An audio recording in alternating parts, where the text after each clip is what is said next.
My sister's school was holding a charity sale. She came home clutching a love letter, holding it up like it was a priceless treasure she'd found. Look, Summer, she chirped, her eyes wide with excitement. The name on this letter is just like yours. I stared at the 8-year-old love letter and fell into a daze. The sender's name at the bottom was Liam Scott. Wasn't that my ice-cold desk mate from high school? And now, my ice-cold boss. I was about to ask Lexi for details when a call came through to our home phone. A kid's frantic sobs erupted from the other end. My uncle Alex is going to kill me. I'll give you $100. Just please give that love letter back. Our entire team got chewed out because of an intern's mistake. As team lead, I bore the brunt of the scolding. When I finally trudged out of the boss's office, feeling completely deflated, my intern, Chloe, looked like she was about to burst into tears. Miss Summer, I'm so sorry. I dragged you down with me. I saw the dark circles under her eyes. The workload had been intense lately, and our entire team had been working overtime. She hadn't gotten any rest either. I waved a hand dismissively. It's fine. I'm used to getting yelled at. It barely stings anymore. Is that so? A low, deep voice cut through the air. Chloe flinched, startled. My body tensed. I looked up to see Liam Scott pushing open his office door. His brow slightly furrowed as he watched me, or a stone-cold, unreadable face. Just looking at him made my blood boil. I forced a smile. No, it's not. Liam stared at me for a few seconds, then closed his office door. Later, when I stepped out to get some water, I overheard a few interns whispering, "The boss is so harsh on Director Summer. Director Summer must have a strong heart. If it were me, I couldn't handle it." I heard Director Summer and the boss used to be high school classmates. Really? No way. The boss curses out his old classmate without holding back at all. He's a monster. I shrugged. Tell me about it. Liam Scott was, indeed, a monster. And he wasn't just any high school classmate. We'd been desk mates for 3 whole years. Yet he still showed me zero mercy. I was about to leave when their conversation took a turn. Oh, right. I heard the boss is engaged. I saw his fiancée drop him off at the company a while ago. What? The ice-cold Mr. Scott has a fiancée. My steps faltered. My fingers, gripping my water cup, curled involuntarily. I looked towards the office at the end of the hallway. For some reason, my chest felt heavy and tight.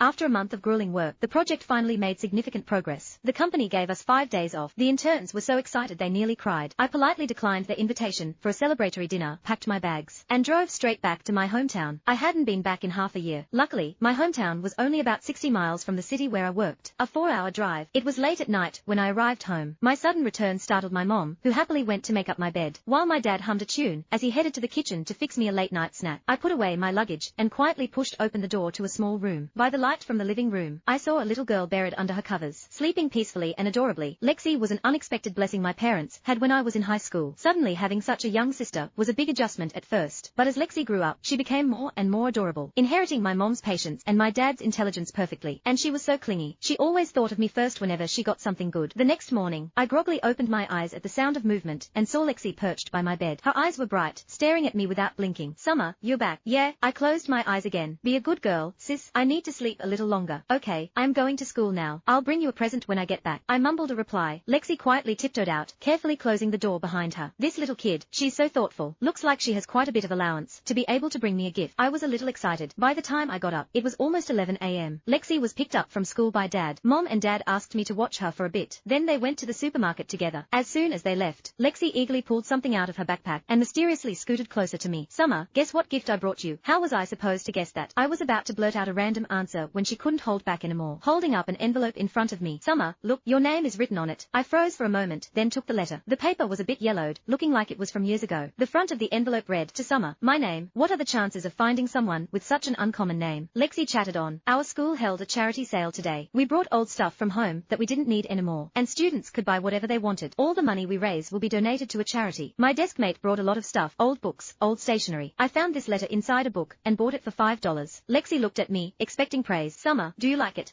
My first thought was, it must be a coincidence. Growing up, I was never considered pretty in class. I always wore thick glasses and had an introverted, quiet personality. I never knew how to respond when others tried to talk to me. So, no boy had ever sent me a love letter. I held the letter, feeling a little flustered, but Lexi was already urging me. "Summer, open it quickly. That's not right." After all, it was someone else's property, especially something as private as a love letter. But I worked so hard to find it, and it cost me a whole week's allowance. Kids are impatient. She snatched the letter from my hand and ripped it open in 2 swift motions. Then she shoved it back into my hand. "Summer, read it to me. My classmate said he got it from his uncle Alex's treasure chest, and it's full of good stuff, so this must be good too." I was about to refuse, but my gaze caught the signature at the end of the letter. The handwriting was neat and elegant, Liam Scott. It was like a lightning bolt striking my mind. I stood frozen for several seconds, before my gaze stiffly moved upward to the contents of the letter. "Summer, this is our 3rd year as desk mates." I slapped my hand over the letter, my face turning crimson, feeling like it was about to explode. My sister was still urging, "Summer, read it. I want to hear it too."